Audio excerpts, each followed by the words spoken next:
I am Dr. Sarala, Department of Mathematics, Radium College for Women, Nagapattinam. I am taking the measure on the real line. First of all, what is measure? Measure means a unit or standard of measurement. So measure on the real line means the real line carries a canonical measure, namely the Lebesgue measure. This measure can be defined as the completion of a Borel measure defined on R, where the measure of any interval is the length of the interval I, which is equal to closed interval a comma b.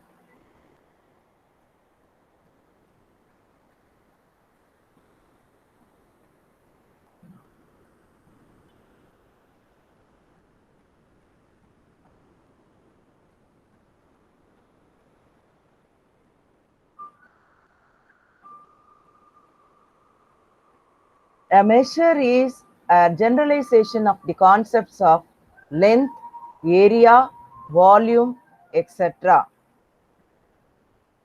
For example, it is Lebesgue measure on the Euclidean space, which assigns the conventional length, area, and volume of Euclidean geometry to the suitable subsets of Rn.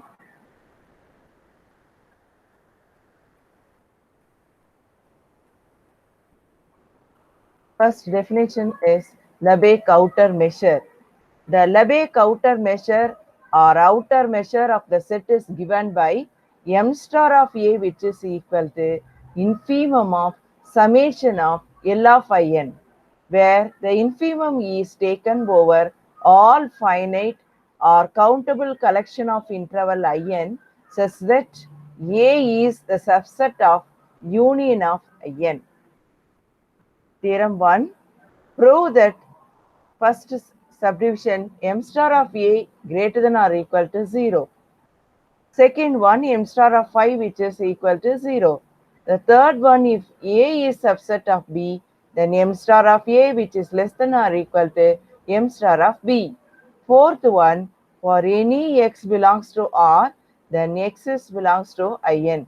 The proof of first one is m star of A, which is equal to, by the definition, infimum of summation of L of In. The measure is always positive, so it is greater than or equal to 0. The second one, m star is a positive one, so A is a null set, it is given, so A is not equal to 0. Then m star of empty set, which is equal to 0. The measure of empty set, which is equal to 0. The next one, third one, if A is the contained in B, it is given in the statement. So m star, its measure is also less than or equal to m star of B. The next one, for any x belongs to In, that is equal to x comma x plus 1 by n for any n, length of In, which is equal to 1 by n, because the interval I, which is equal to a comma b, it is counted by b minus a. So x plus 1 by n minus x is nothing but 1 by n. So L of In, which is equal to 1 by n. So infimum of summation of L of In, which is equal to 0. So m star of x, which is equal to 0. The next one, example, show that for any set A, m star of A, which is equal to m star of A plus x, where A plus x, which is equal to y plus x, such that y belongs to A. In other words, it is prove that the outer measure is translation invariant.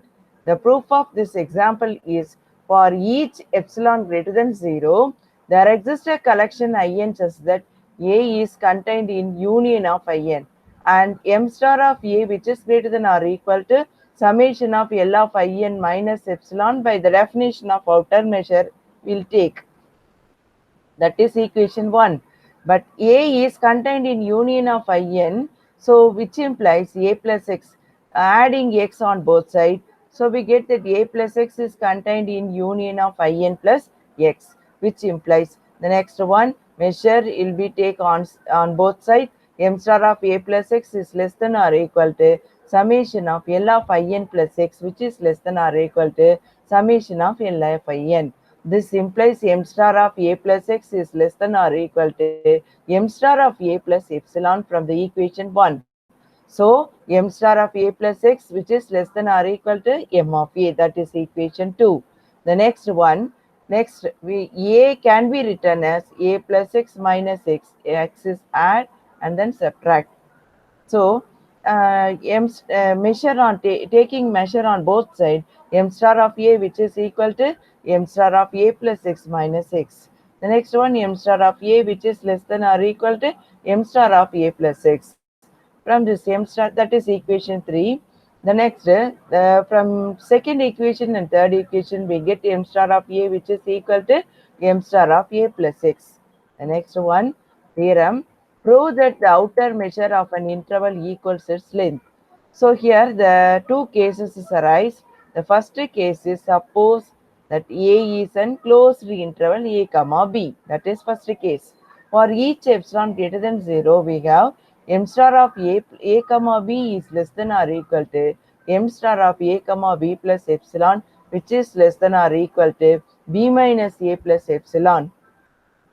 Because the length can be defined, that is a which is I, which is equal to closed interval a comma b, we will take b minus a. So using this b minus a, b minus epsilon, sorry, b plus epsilon minus a here, that is b minus a plus epsilon. This implies m star of I, which is less than or equal to b minus a. That is nothing but m star of I, which is less than or equal to L of I, L of in.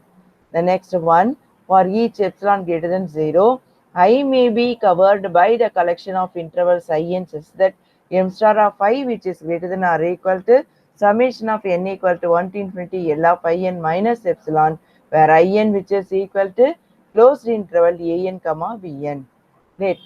Next, we'll take the another interval in dash.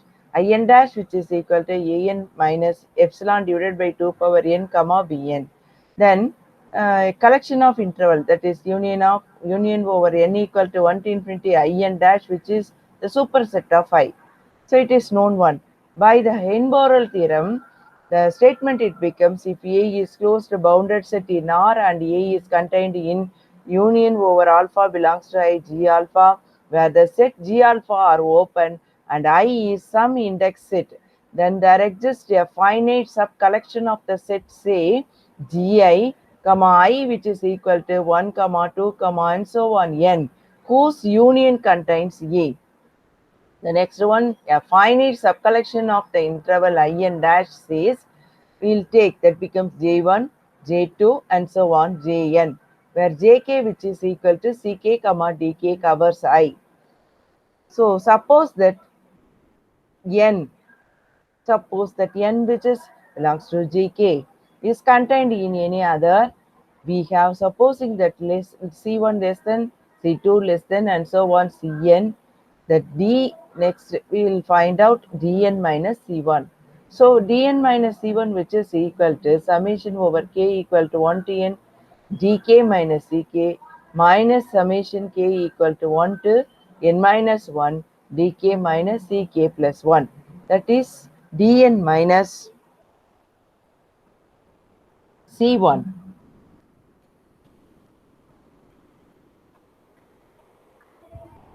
less than summation over k equal to 1 to n L of jk. But I is contained in I double dash, that is equal to closed interval a comma b plus epsilon.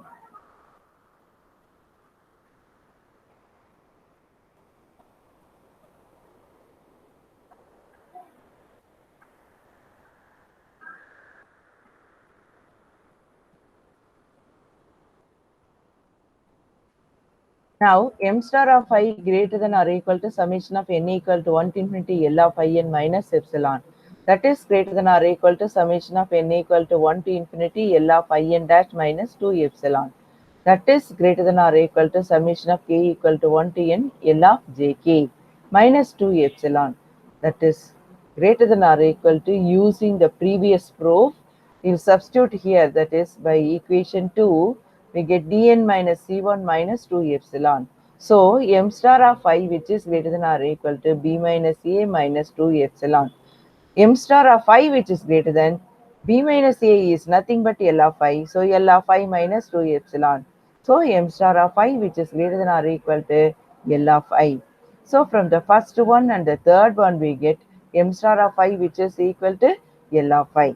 The next case 2, that is, suppose that I, which is equal to closed interval a comma b, and a is greater than minus infinity. So A, suppose A equal to B, the result is true. So the next we will take, if A is less than B, suppose that 0 less than epsilon less than B minus A, and let the I dash, which is equal to A plus epsilon comma B, then M star of I, which is greater than or equal to M star of I dash. But I is contained in I double dash, which is equal to closed interval A comma B plus epsilon. So M star of I, which is less than or equal to M star of I double dash. So M star of I, which is greater than or equal to, this is nothing but L of I plus epsilon. That is equation 5. So from the equation 4 and 5, we get M star of I, which is equal to L of I. Similarly, the case I, which is equal to open interval a comma b, and I, which is equal to half open interval a comma b. The next third case, suppose that I is an infinite interval. There is 4 types of intervals occurs. So first one, we will take I, which is equal to half open interval minus infinity comma a. So for any m greater than 0, there exists k such that the finite interval im, where im, which is equal to half open interval k comma k plus m, is contained in I. So m star of I, which is greater than m, and hence m star of I, which is equal to infinity, that is equal to L of I. So m star of I, which is equal to L of I. So similar cases, that is I equal to open interval a comma b, and I, which is equal to half open interval a comma b. So here final result, that is m star of I, which is equal to infinity, which is equal to L of I. That is the proof. It completes the proof. Next one, theorem 1.3. For any sequence of sets Ei, prove that m star of union of I equal to 1 to infinity Ej, which is less than or equal to summation of I equal to 1 to infinity m star of Ei. The proof is nothing but for each I, for any epsilon greater than 0, there exists a sequence of intervals I, Ij, j equal to 1, 2, 3, and so on, such that I, which is contained in union over j equal to 1 to infinity Ij, and m star of Ej, which is greater than or equal to summation of j equal to 1 to infinity L of Ij minus epsilon by 2 power I. Then union over I equal to 1 to infinity Ei is contained in union over I equal to 1 to infinity union over j equal to 1 to infinity Ij. That is, the set Ij is forms a countable class covering union over I equal to 1 to infinity Ei. So m star of union over I equal to 1 to infinity Ei is less than or equal to summation of Ij, which is equal to 1 to infinity L of Ij, which is less than or equal to summation of I equal to 1 to infinity m star of Ei plus epsilon divided by 2 power I, where epsilon is arbitrary. Therefore, m star of union over I equal to 1 to infinity Ei is less than or equal to Ij, which is equal to infinity L of Ij. That is less than or equal to I equal to 1 to infinity m star of Ei plus epsilon, that which is where epsilon is arbitrary, which is the proof, which completes the proof. So that is the end of the proof.